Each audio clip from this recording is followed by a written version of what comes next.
आज बात करते हैं रिलेशनशिप भारत में 4-5 वर्ष से यानी 2020 के बाद में और लव मैरिज का ज़्यादा प्रचलन बढ़ गया। तो ये बढ़ी हुई बीमारी हमारे समाज में कितनी घातक है, जो कि हमारी संस्कृति के बिल्कुल खिलाफ है। क्यों? क्योंकि जिन मकानों की नींव कमज़ोर होती है, अक्सर ऐसे मकान जल्दी गिर जाते हैं। क्योंकि दुनिया में कुछ भी होता है, इंसान के पास सबसे बड़ी चीज़ होती है विश्वास, और विश्वास की मजबूत दीवारों के ऊपर ही रिश्तों की छत बरकरार रहती है। जब विश्वास ही नहीं होगा तो रिश्ते कहाँ रहेंगे? कांच की तरह टूटकर बिखर जाएंगे। और ऐसी ही बीमारी हमारे देश में एक चली हुई है, जिसको हम रिलेशनशिप कहते हैं। शादी से पहले लड़का लड़की रिलेशन में रहते हैं, जबकि वो शादी नहीं करते और रहते हैं शादी जैसा एक रिश्ता है बिल्कुल। और शादी के बाद भी पति अपनी पत्नी को, बच्चों को छोड़ देता है, पत्नी अपने पति को और बच्चों को छोड़ देती है और अलग से रहने लग जाते हैं। और सरकार इसको मान्यता देती है, कोर्ट के द्वारा रिलेशनशिप का एक कागज बनाया जाता है, उनको आज़ादी से रहने की इजाज़त दे देती है कानून।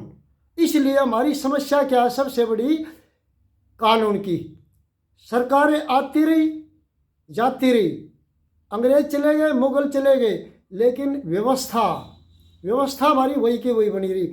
और आज उसी कानून का फ़ायदा उठाते हुए आज के युवा युवती अपने जीवन को बर्बाद कर रहे हैं। माँ बाप की मर्जी के खिलाफ लव मैरिज करते हैं, घर से भाग जाते हैं, पैसे निकाल लेते हैं, जेवरात निकाल के भाग जाते हैं, कुछ दिन में वो ख़त्म हो जाते हैं, फिर वो आत्महत्या कर लेते हैं, या लड़का कहीं छोड़ के भाग जाता है लड़की को, या मार के भाग जाता है। फिर लड़की रोती है, जिंदा रहती है तो रोती है, मेरा कोई नहीं, मेरे माँ बाप भी मेरा सहारा नहीं, मेरे माँ बाप मेरी बात नहीं सुनते। अरे माँ बाप की आपने कितनी सुनी? माँ बाप को तो आपने इग्नोर कर दिया ना। माँ बाप के तो सर पे पैर रख के निकल गई। माँ बाप की आपने कितनी कदर की?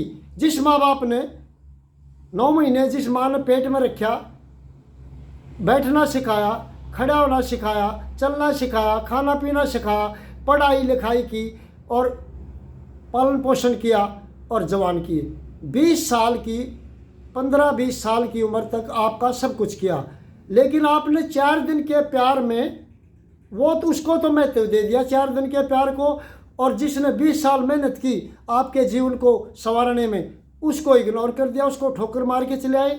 साथी कौन होगा? शादी समाज में परिवार इसलिए करता है कि लड़का लड़की को एक लाइसेंस दिया जाता है कि यह लड़की इस लड़के के साथ कहीं भी रह सकती है, कहीं भी जा सकती है, इसको कोई डर नहीं होगा, कोई शर्म नहीं होगी। लेकिन हमारे देश में, हमारी संस्कृति में पुराने समय में रिश्तों को अहमियत दी जाती थी, महत्व दिया जाता था, क्योंकि शादी का रिश्ता सबसे पवित्र और संपूर्ण होता है, जिसमें किसी भी प्रकार का पर्दा नहीं रहता और सभी प्रकार की ज़रूरतें पूरी हो जाती।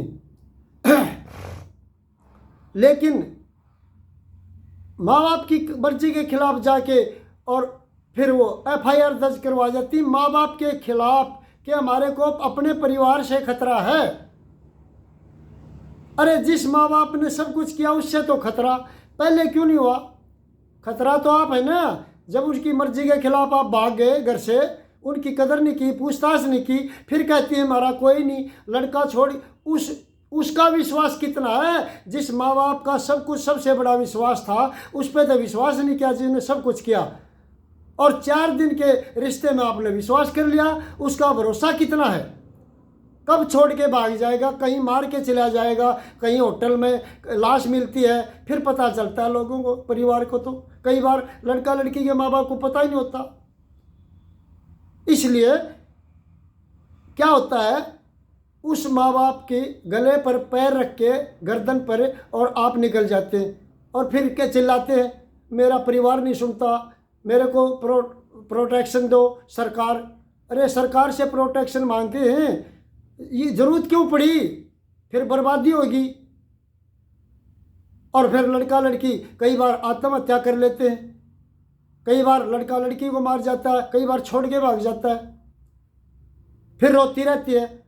ये एक बात समझ लो मेरे नौजवान युवक युवतियाँ, कि जब तुम्हारा प्रेशर किसी चेहरे को देखकर और किसी की मीठी मीठी बातें देखकर सुनकर और किसी की प्रॉपर्टी पैसा देखकर जब तुम प्रभावित होते हो, इतनी जल्दी रंग बदल जाते हो, तो कल को और सुंदर चेहरा और पैसे वाला और मीठी मीठी बातें सुनाने वाला मिल गया तो फिर कल को फिर बदल जाओगे, लड़का हो चाहे लड़की। तो ऐसे गिरगिट की तरह और मौसम की तरह पल पल में रंग बदलने वाले लोगों का विश्वास कौन करेगा? और विश्वास के बगैर जीवन का कोई आधार नहीं। फिर कहते हैं हमारे साथ ये हो गया, हमारे साथ ये हो गया। भाई माँ बाप की कदर नहीं की, माँ बाप की सुनाई नहीं करते ना। इसलिए हमारी देश के सभी देशवासियों से यही अपील है कि आप के एरिया से जो जो एमपी चुन के और सरकार में जाते हैं तो वो उनको ऊपर प्रेशर डालो कि सरकार को के ऊपर प्रेशर डालो तुम, तभी हम आपको वोट देंगे। क्यों? क्योंकि यह रिलेशनशिप का कानून समाप्त हो जाना चाहिए। जिसको रहना है शादी करके रहो और माँ बाप की मर्जी से शादी करो, और बगैर शादी के आप इकट्ठे नहीं रह सकते, शादी से पहले भी और शादी के बाद भी। जब यह कानून बन जाएगा तो उनको इतनी उनकी मर्जी नहीं चलेगी, जो बर्बादी की बात है। तो उनको पता नहीं होता, वो जीवन की सच्चाई से दूर होते हैं, सिर्फ अपनी हवस देखते हैं और कुछ समय का रस देखते 2 मिनट का। और लड़के तो स्वार्थी होते हैं, लड़कियों को मीठी मीठी बातें सुनाते हैं, मैं तेरे को बढ़िया बढ़िया होटलों में खाना खिलाऊंगा, दुनिया में घुमाऊंगा और ऐशो आराम करवा दूंगा। और लड़की इतनी अंधी हो जाती है, वो वर्तमान के सोचते हैं लड़का लड़कियां। लड़का तो फिर भी चालाक होता है, लड़का शिकारी की तरह होता है। शिकारी दाने डालता है पक्षियों को फंसाने के लिए और जाल लगाता है, ना कि पक्षियों को खिलाने के लिए डालता है। लड़के इतने स्वार्थी होते हैं और लड़की उनकी बातों में आ जाती हैं और वो फंस जाती हैं और फिर उनका जीवन बर्बाद हो जाता है। तो लड़के लड़कियों से हम कहना चाहेंगे कि जो माँ बाप की सलाह से शादी करोगे, हम ये नहीं कहते कि माँ बाप के सलाह से की गई शादी किए गए रिश्ते सभी सफल होते हैं। मान लिया एक आध रिश्ता असफल हो जाता है तो माँ बाप समाज उसका साथी होता है, दोबारा से उसकी कोई व्यवस्था करता है, जिम्मेदारी होती है। भागेगा तो उसका भी इलाज होगा।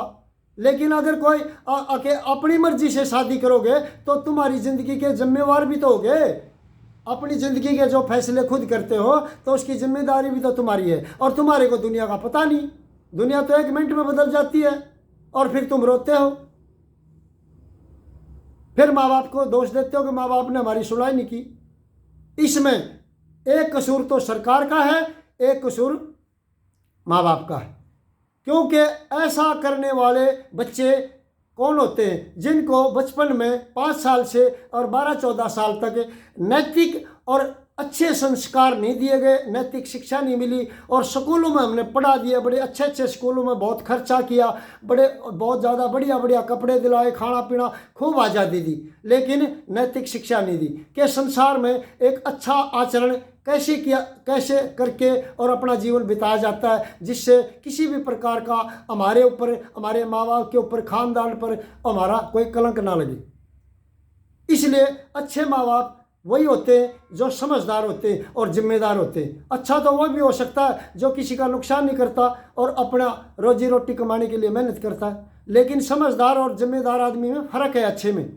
अच्छे में और जिम्मेदार और समझदार व्यक्ति में फ़र्क है। जिम्मेदार और समझदार व्यक्ति अपने काम को समय पर करता है और समय पर अपने सामान को संभाले रखता है और संभालता है। समय क्या था बचपन में 5 से 12 साल तक, और वर्तमान में होने वाली एक्टिविटी जो लड़का लड़की करते हैं उनके नुकसान और फायदे बताना कि लड़की ऐसे भाग जाती है लड़के की बातों में आके और फिर बर्बाद हो जाती है, तो लड़का कहीं भी छोड़, जिम्मेदार कौन है? इसलिए ऐसा बच्चों को समझाएंगे बचपन से तो वो कभी भी भटकने इस गली में नहीं, मतलब बर्बादी की गली में भटक के नहीं जाएंगे, वो अपने आप समझदार हो जाएंगे। हम बच्चों के साथ 24 घंटे नहीं रह सकते, इसलिए बच्चों को ही ऐसा समझदार बना दो, वो अपनी सुरक्षा स्वयं कर ले, खुद कर ले, किसी की सुरक्षा गार्ड की जरूरत ही नहीं पड़े। अब बचपन में हम कहते हैं, हम तो बच्चों को बहुत समझाते, अरे भाई 14-15 साल के बाद में समझाना शुरू किया। अब ये बताओ, एक छोटा सा पौधा 4-5 फुट का, उंगली जितना पतला है, अगर वो गिर गया, टेढ़ा मेढ़ा हो गया, तो उसको हम सीधा करने के लिए, उसमें लचक होती है, सीधा कर देंगे। कोई लकड़ी, कोई लोहे की सरिया गाड़ के उसके रस्सी बांध देंगे, 1 साल तक वो सेट हो जाएगा। लेकिन हम समझाएं तो बच्चों को भी ऐसे ही बचपन में समझा सकते हैं, क्योंकि स्कूल में भेजने का टाइम होता है बचपन का। 20 साल की उम्र में कोई स्कूल में नहीं भेजता बच्चों को, क्योंकि उस समय दुनिया की टेंशन से, प्रॉब्लम, समस्याओं से बुद्धि बच्चे की अलग होती है, कोरी होती है, खाली होती है। इसलिए वो समझने की, चीज़ों को जानने की उसके अंदर अक्षमता होती है। इसलिए बचपन में समझाएं। जब वो 14-15 साल का होगा और वही पेड़ इतना मोटा हो जाए और उसको आप सीधा करना चाहें, ऐसा नहीं होगा, यह पॉसिबल नहीं है। असंभव को संभव करना चाहते हैं आप। इसलिए अपने बच्चों को जो माँ बाप समय पर संभालते हैं, अगर बीमारी है शरीर में है, चाहे खेत में है, चाहे पेड़ पौधे में है, उसको हम जल्दी नहीं संभालेंगे तो बीमारी भयंकर रूप लेती चली जाएगी और उसका फिर निवारण होना बड़ा मुश्किल हो जाएगा।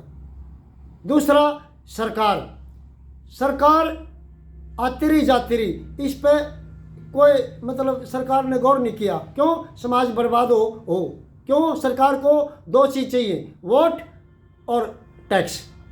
अब सरकारें फिल्मों के जरिए, पश्चिमी सभ्यता, टीवी के जरिए और फिल्मों के जरिए लोगों में, समाज में, गांव में, शहरों में आई, और लड़के लड़कियों ने वो चीज़ें देखी, स्कूल कॉलेज का प्यार और ये इधर उधर की जो फिल्मों वाले ने दिखाई, और वो बच्चों ने देखा।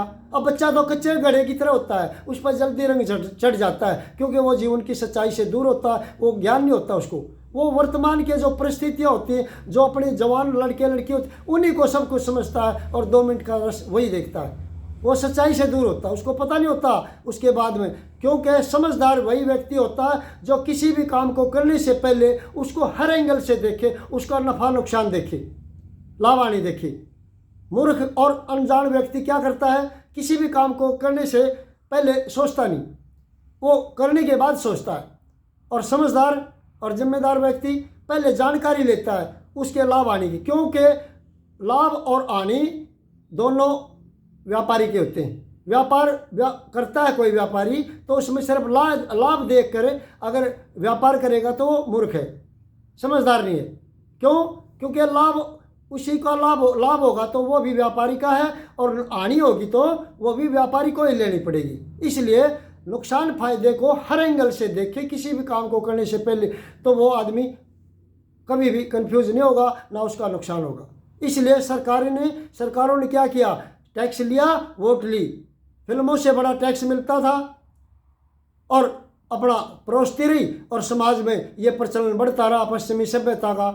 छोटे कपड़े, टाइट कपड़े, मेरी बहन बेटियों जो ऐसा करती पहनती, और जो माँ बाप इसकी इजाज़त देते हैं, तो उनको हम समझाना चाहते हैं, उनको सलाह देना चाहते हैं, भाई ऐसा मत करो। छोटे टाइट और कटे फटे कपड़े पहन के लड़कियां क्या दिखाना चाहती, क्यों दिखाना चाहती और किसको दिखाना चाहती? लड़के तो घर से निकलते पूरे कपड़े पहन के, लड़के भी तो उसी संविधान की इजाज़त से जिंदे हैं, जीवन जी रहे हैं। तो लड़कियां क्या दिखाना चाहती है ऐसा? यानी कि कोई भी व्यक्ति अपनी चीज़ को तब दिखाता है, तब उसकी एडवर्टाइजमेंट करता है, उसकी मशहूरी करता है जब उसको बेचनी होती है। इसलिए लड़कियां क्या बेचना चाहती? हम अपनी बहन बेटियों से कहना चाहते हैं कि जो इस चीज़ का समर्थन करते हैं, रिलेशनशिप का और लव मैरिज का, तो उन लोगों को मार्गदर्शक ना बनाएं। हमारे युवतियाँ और हमारा समाज जो देखेगा, जो नए बच्चे हैं, वो तो उनके ज़रिए वो फिर मोटिवेट होंगे, उनको वो आगे बढ़ेंगे। इसलिए इस बीमारी का अंत करना बहुत ज़रूरी है। समाज के लोगों से रिक्वेस्ट है कि वो सरकार पर दबाव बनाएं और ये कानून बनाएं कि शादी के बगैर नहीं रह सकता कोई भी। इसलिए सरकार ने तो कुछ नहीं करना, सरकार पर दबाव डालेंगे तभी हो सकता है, नहीं तो ये समाज बर्बादी की तरफ जा रहा है। और इसका एक इलाज है, बस यही, अपने बच्चों को इतना समझदार बना दो तो वो किसी भी चंगुल में ना फंसे, नहीं तो अन्यथा तो यही होगा पीढ़ी दर पीढ़ी, और बढ़ती ही जाएगी बीमारी। क्यों? कोई रोकथाम नहीं होगी तो बढ़ती जाएगी। और समर्थन करने वाली लड़कियों से हम कहना चाहते हैं कि लड़कों से भी कहना चाहते हैं, जो लड़के किसी गली में, नुक्कड़ में, चौक पे, स्कूल में, कॉलेज में, शहर में, गांव में लड़कियों पर फप्तियाँ कसते हैं या मतलब लाइन मारते हैं, हम उनसे कहना चाहते हैं कि तुम अपनी जगह किसी दूसरे लड़के को रख के देखो और किसी दूसरे की लड़की की जगह अपनी बहन को रख के देखो। जब तुम्हारे को पता चलता कि तेरी बहन की तरफ कोई लड़का ऐसे ऐसे करता एक्टिविटी, या तुम्हारी बहन किसी के साथ रिलेशन में, तो फिर आपको आग लग जाती है। तो फिर दूसरे की बहन बेटी को भी ऐसा समझो, ऐसा नहीं समझोगे तो फिर बर्बादी की तरफ चले जाएंगे। तो लड़के लड़कियां इस बात का गौर करें कि भाई हम माँ बाप की सलाह से और पहले कामयाबी करें, कामयाबी के बाद में फिर माँ बाप आपको वही चीज़ देंगे जिसके लिए आप उतावले हो रहे, कच्चा फल तोड़ने की चेष्टा करते हैं और आप उसमें बर्बादी हो जाती है। जो लड़कियां कहती हैं, लड़कियां नहीं बोलते, लड़कियां ही कहती हैं कि हमारा माँ बाप भाई नहीं रोकते। भाई तुम बाबा जी कौन होते हो हमारे को रोकने वाले? हम रोकने वाले नहीं होते, हम तो समाज को सुधार की तरफ ले जाने वाली शिक्षा देते हैं। कोई ना माने तो चाहे बिना कपड़ों के घूमे, हमारे को क्या दिक्कत है भाई? लेकिन समाज के जो नवयुवा हुआ तो उस साइड में जाएंगे ना तो देश बर्बादी की तरफ जाएगा। तुम अपने माँ बाप और भाई को बताती कब हो? रोके तो तब ना, तुम उनको तो पता तब चलता है जब कहीं लाश मिलती है तुम्हारी। इसलिए सभी से रिक्वेस्ट है, प्रार्थना है कि इस बीमारी का समाधान जल्दी से जल्दी करें। सभी देशवासियों को नमस्कार।